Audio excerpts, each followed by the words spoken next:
أعوذ بالله من الشيطان اللعين الرجيم. بسم الله الرحمن الرحيم. يا حسرة على العباد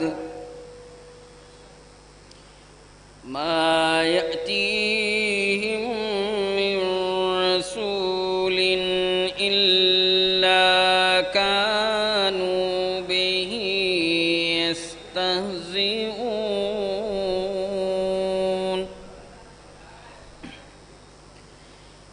ألم يروا كم أهلكنا قبلهم من القرون أنهم إليهم لا يرجعون.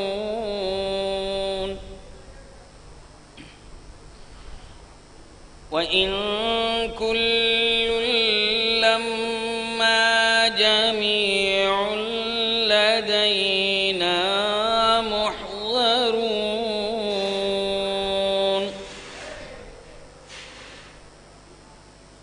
وآية لهم الأرض الميتة أحييناها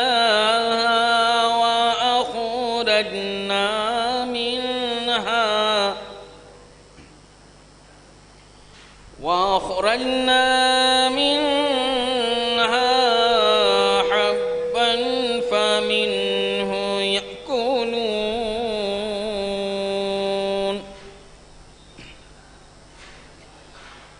وجعلنا فيها جنات من نخيل وعناب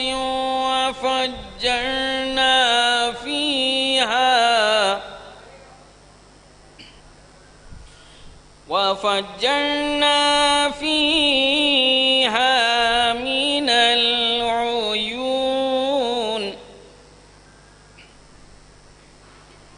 ليأكلوا من ثمره وما عملته أيديهم أفلا يشكرون.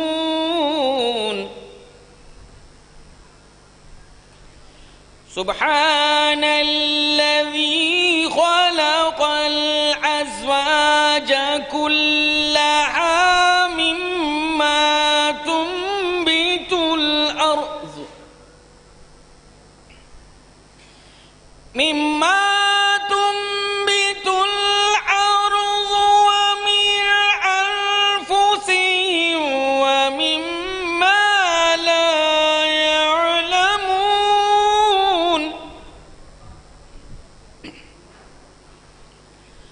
وآية لهم الليل نسلخ منه النهار فإذا هم مظلمون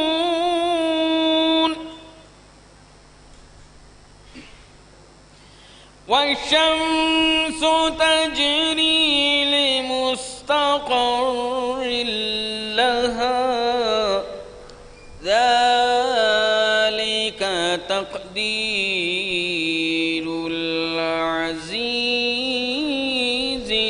العليم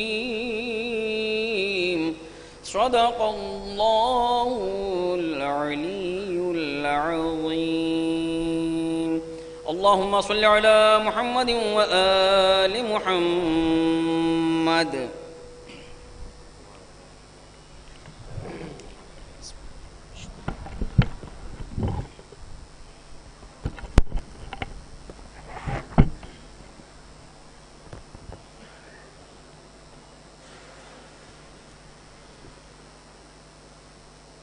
عزیزان گرامی، اب پیشخوانی کے سلسلے کو شروع کرتے ہوئے میں گزارش کروں گا جناب حسن عباس بارابنکوی صاحب سے کہ وہ آئیں اور بارگاہ امام علی مقام میں نذرانہ عقیدت پیش کریں۔ ایک بآواز بلند نعرہ صلوات۔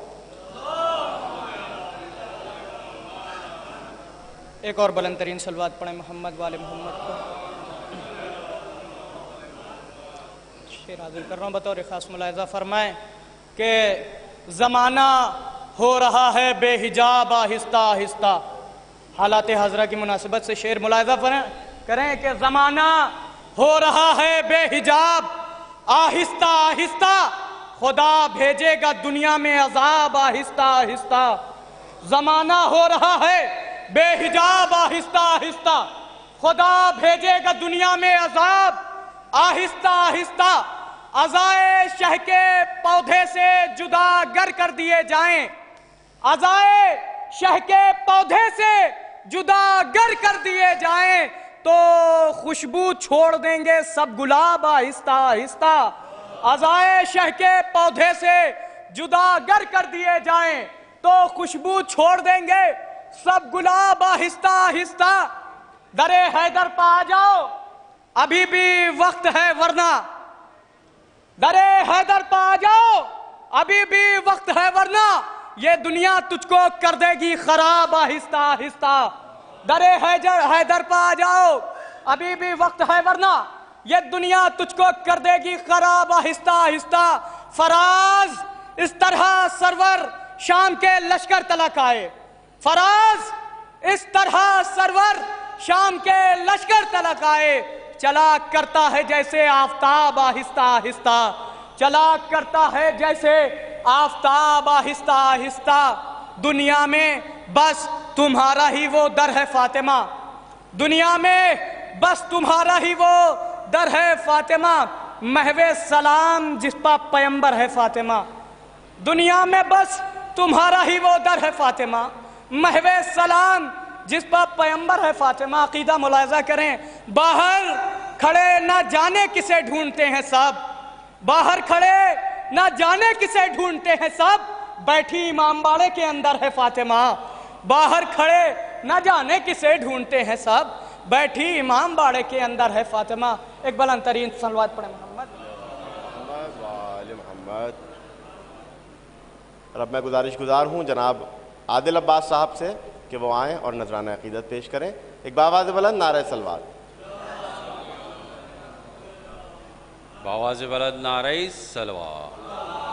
محمد بسم اللہ الرحمن الرحیم۔ قید سے چھٹ کر شہ کی لحد پر اہل حرم جب آئے ہیں، قید سے چھٹ کر شہ کی لحد پر اہل حرم جب آئے ہیں، آہو بکا کی آوازوں سے دونوں جہاں تھر آئے ہیں، قید سے چھٹ کر شہ کی لحد پر اہل حرم جب آئے ہیں، ہاتھ پسے گردن سے بندھے تھے، گود کے پالے چھوٹ گئے، ہاتھ پسے گردن سے بندھے تھے، گود کے پالے چھوٹ گئے، موت نے بڑھ کر گرتے بچے راہوں میں بہلائے ہیں، قید سے چھٹ کر شہ کی لحد پر اہل حرم جب آئے ہیں، خود کو گرایا ناقے سے اور زینب نے یہ نوحہ پڑھا، خود کو گرایا ناقے سے اور زینب نے یہ نوحہ پڑھا، اے میرے بھائی پشت ہے زخمی، اتنے درے کھائے ہیں، قید سے چھٹ کر شہ کی لحد پر اہل حرم جب آئے ہیں۔ اللہم صلی علی محمد و آل محمد۔ عزیزان گرامی، جیسے میں نے پہلے بھی عرض کیا کہ آغاز مجلس ٹھیک 10:30 بجے ہوگا اور یہ سلسلہ 6 محرم تک چلے گا۔ 7 محرم کو اور 8 محرم کو اس حسینیہ میں مجلس 11 بجے شروع ہوگی اور 9 محرم کو 11:30 بجے آغاز مجلس ہوگا۔ اسی طرح سے مجلس شام غریباں ٹھیک 8:30 بجے اسی حسینیہ میں برپا ہوگی، اور آگے مجلس یوم زینب ٹھیک پروگرام 8 بجے سے شروع ہو جاتے ہیں، کیونکہ وہ مجلس انجمن رضاکاران حسینی کا پروگرام ہوتا ہے، تو اس میں 8 بجے سے پروگرام شروع ہو جاتے ہیں اور مجلس 9 بجے شروع کی جاتی ہے۔ 8:30 کا وقت ہوتا ہے، لیکن کیونکہ شعراء کرام اتنے زیادہ ہو جاتے ہیں اس میں، اور کوشش یہ رہتی ہے کہ سبھی کو موقع دیا جائے، اور وہ آخری مجلس اس سلسلے کی ہوتی ہے، تو کوشش یہ کر دی جاتی ہے کہ سبھی کو موقع اس میں دے دیا جائے۔ اب میں گزارش کروں گا فرحان عباس سلمہ سے کہ وہ آئیں اور امام عالی مقام کی بارگاہ میں نذرانہ عقیدت پیش کریں۔ ایک بآواز بلند نعرہ صلوات۔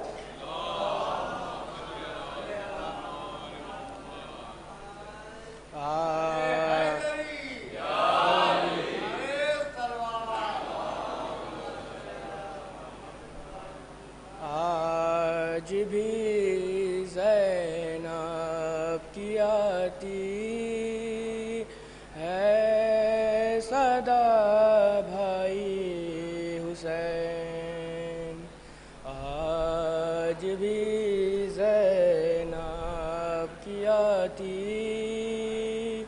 ہے صدا بھائی حسین، تیرا چہرہ تیری آنکھیں پھول کب پائی حسین، آج بھی زینب کی آتی ہے صدا بھائی حسین، چلتے ناکے سے گرایا خود کو جلتی ریت پر چلتے ناکے سے گرایا، خود کو جلتی ریت پر گھٹنیوں کے بل میں تیری لاش تک آئی حسین، آج بھی زینب کی آتی ہے صدا بھائی حسین، بس میں گھبرائی تھی خنجر تجھ پہ چلتا دیکھ کر، بس میں گھبرائی تھی خنجر تجھ پہ چلتا دیکھ کر، پھر کسی مشکل میں گر کر میں نہ گھبرائی حسین، آج بھی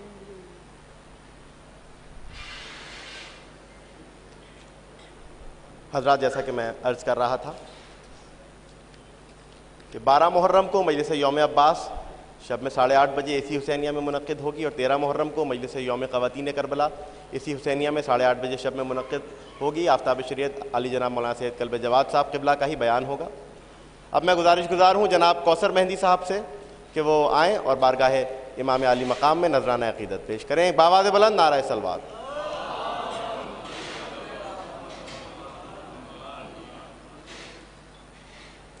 ایک بار بآواز بلند صلوات پڑھ دیں۔ سلام کے اشعار بہت جلدی دی سکینہ نے صدا دشت میں بابا بابا دی سکینہ نے صدا دشت میں بابا بابا جلد آؤ کہ جلا جاتا ہے خیمہ بابا، میں وطن جاؤں گی ملنے کے لیے دادی سے،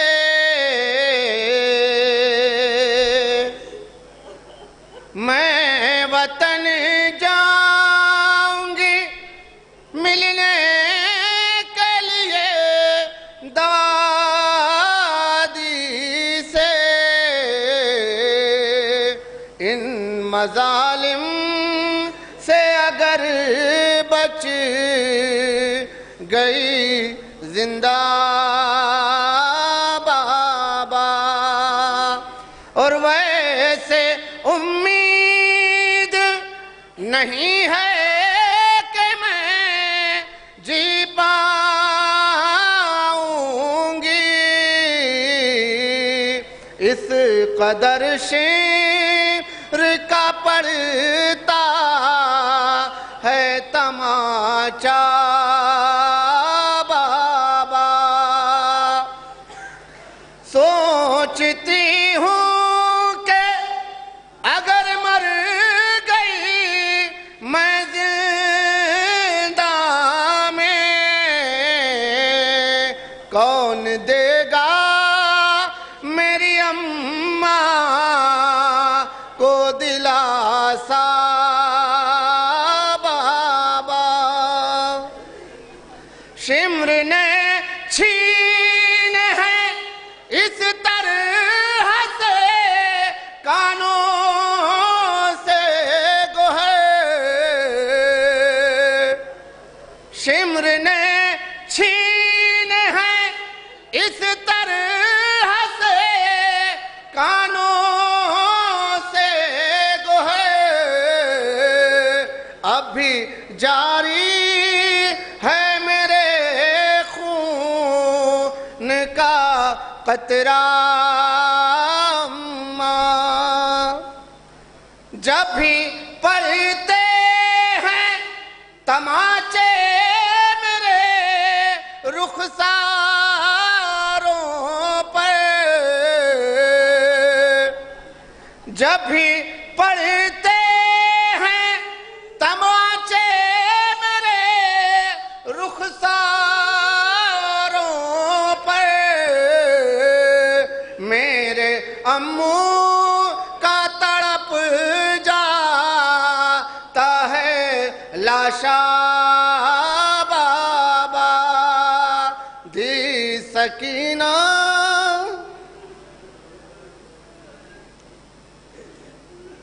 حضرات دامن وقت میں اب گنجائش باقی نہیں ہے، مولانا بس تشریف لانے والے ہیں اور کوشش یہ ہوتی ہے کہ ٹھیک 10:30 بجے آغاز مجلس ہو جائے۔ میں گزار ہوں جناب ناصر حسین صاحب سے کہ وہ آئیں اور نذرانہ عقیدت پیش کریں۔ ایک بآواز بلند نعرہ صلوات۔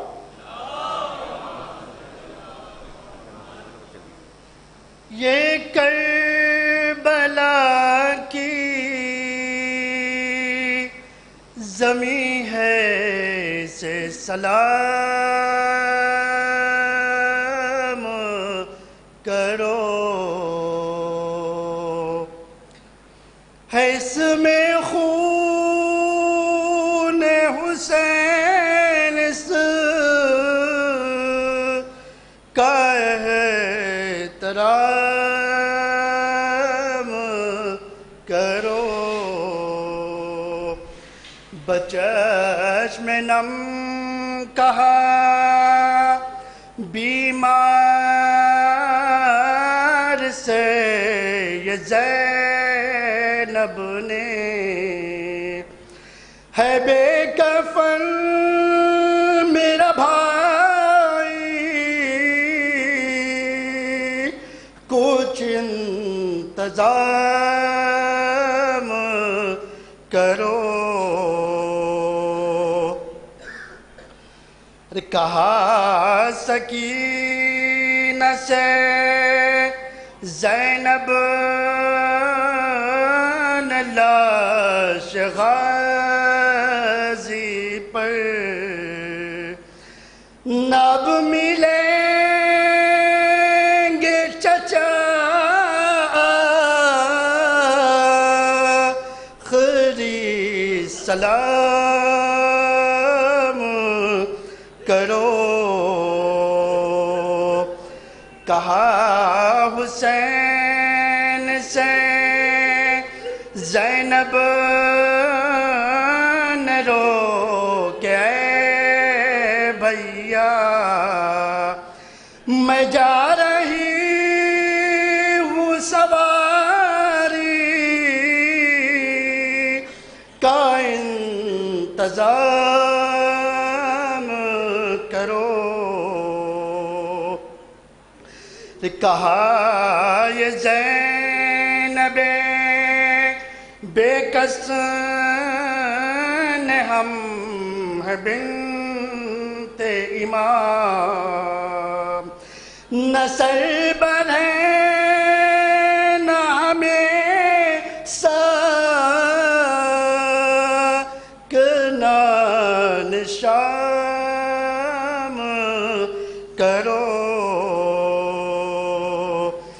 عجیب آئی شام غریبہ تو بولے اہل حرم، جب آئی شام غریبہ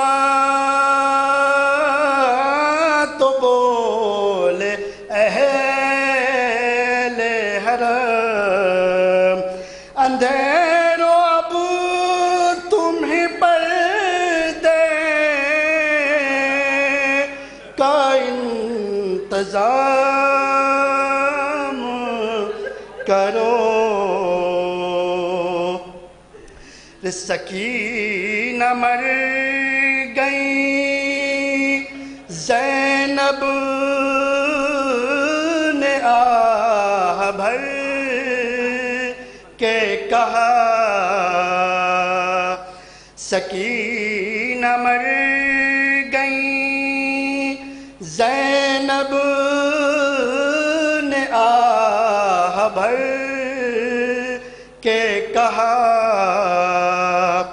اسیر و ماتم بنت شہ انام کرو. ملے گی تجھ کو بھی کامل نجات کی منزل. راہ حسین میں قدموں کو تیز گام کرو. وفا کے ہونٹوں پر مہر سکوت کہتی ہے. وفا کے ہونٹوں پر مہر سکوت کہتی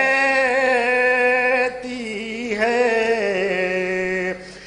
حسین پاس ہے عباس کچھ کلام کرو. کہے تو کیسے علمدار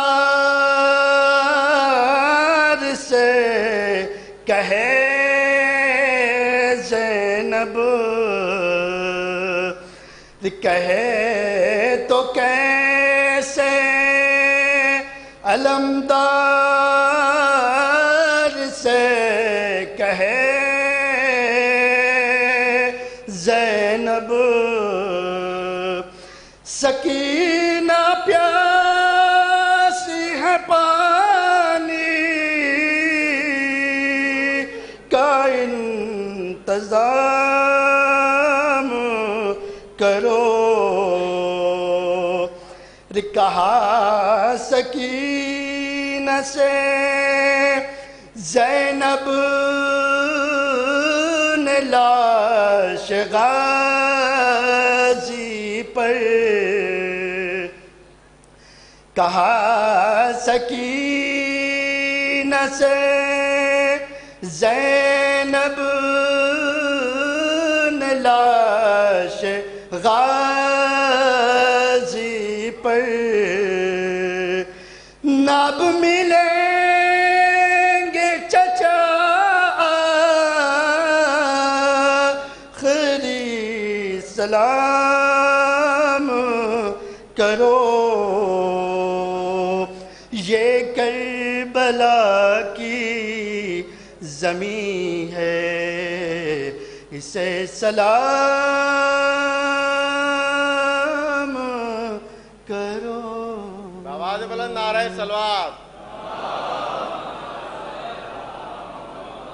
حضرات جناب تشریف لا چکے ہیں اور اب میں گزارش گزار ہوں آفتاب شریعت عالی جناب مولانا سید کلب جواد صاحب قبلہ سے کہ وہ رونق افروز ممبر ہوں اور مجلس کو خطاب کریں. ایک بآواز بلند نعرہ صلوات.